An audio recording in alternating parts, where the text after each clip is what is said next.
नमस्कार, RMF news देख रहे हैं आप। मैं हूं आपके साथ अभिषेक पुंडी। राजनीति में परिवारवाद को लेकर बीजेपी अक्सर गांधी परिवार पर हमला करती है, लेकिन बीजेपी के साथ ही साथ और कई पार्टियों में राजनीतिक विरासत परिवार की नई पीढ़ी के युवा उठा रहे हैं। इसीलिए परिवारवाद पर गांधी परिवार को दोष देना ठीक नहीं है। ठीक उसी तरह से एक और परिवार ऐसा सामने आया है जो अपने एक और सदस्य की एंट्री राजनीति में करवा रहा है।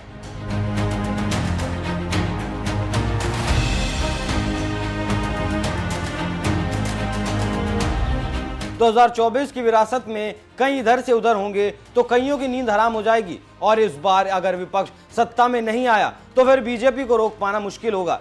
इसी के साथ कई परिवार अपने परिवार के नए सदस्यों को राजनीति में एंट्री दिलवा रहे हैं। ठीक उसी तरह पश्चिमोत्तर के जाटों पर राजनीति करने वाले चौधरी चरण सिंह, अजीत सिंह और अब जयंत चौधरी राजनीति कर रहे हैं। उसी कड़ी में जयंत अपनी पत्नी को राजनीति में उतार रहे हैं। खबरों की माने तो लोकसभा चुनाव 2024 के जरिए चौधरी परिवार की बहू चारू चौधरी भी राजनीति में एंट्री कर सकती हैं। रालोद प्रमुख जयंत चौधरी अपनी पत्नी चारू चौधरी को ब्रज क्षेत्र से चुनाव लड़वाने की तैयारी कर रहे हैं, और वो मथुरा, फतेहपुर सीकरी और हाथरस में से किसी एक सीट से चुनाव लड़ सकती हैं। रालोद मथुरा और फतेहपुर लोकसभा सीट से ज्यादा हाथरस सीट को सुरक्षित मानती है, क्योंकि इस सीट पर साल 2009 में रालोद की सारिक बघेल ने चुनाव जीता था। हालांकि चर्चा यह भी है कि चारू चौधरी मथुरा लोकसभा सीट से चुनाव लड़ सकती हैं। साल 2009 के चुनाव में रालोद प्रमुख जयंत चौधरी ने भी इस सीट पर अपनी जीत हासिल की थी। जयंत चौधरी ने 2009 में चुनाव में बसपा के श्याम सुंदर को हराया था। अब जयंत चौधरी मथुरा से अपनी पत्नी को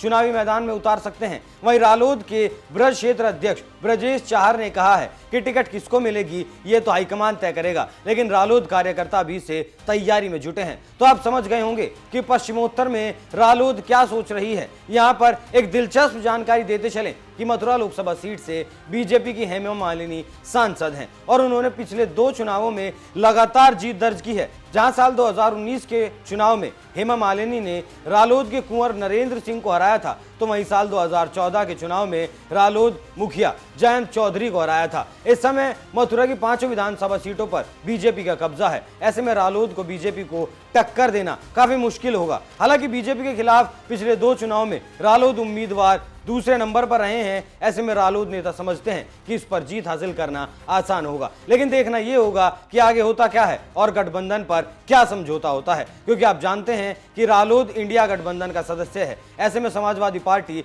रालोद और कांग्रेस में क्या समझौता होता है वो देखने वाली बात होगी। यहाँ पर एक जानकारी और देते चलें कि आप चारू चौधरी जो जयंत चौधरी की पत्नी हैं, आप उनको कितना जानते हैं। मीडिया में छपी खबरों की माने तो चारू और जयंत ने साल 2003 में शादी की थी, और चारू पेशे से फैशन डिजाइनर हैं। चारू ने उच्च शिक्षा JPDC दिल्ली से प्राप्त की है, और उन्होंने जेमोलॉजिकल इंस्टीट्यूट ऑफ अमेरिका से भी पढ़ाई की है। इसके साथ ही चारू शेयर मार्केट में दिलचस्पी रखती हैं। तो आप समझ गए होंगे कि उनकी खासियत क्या है। अब देखना होगा कि जो हल्ला है वो सच है या फिर जयंत चौधरी अपनी पत्नी को लॉन्च करते हैं या नहीं, वो तो वक्त बताएगा। आप इस खबर पर क्या राय रखते हैं? अपनी राय हमें कमेंट कर जरूर बताएं। नमस्कार।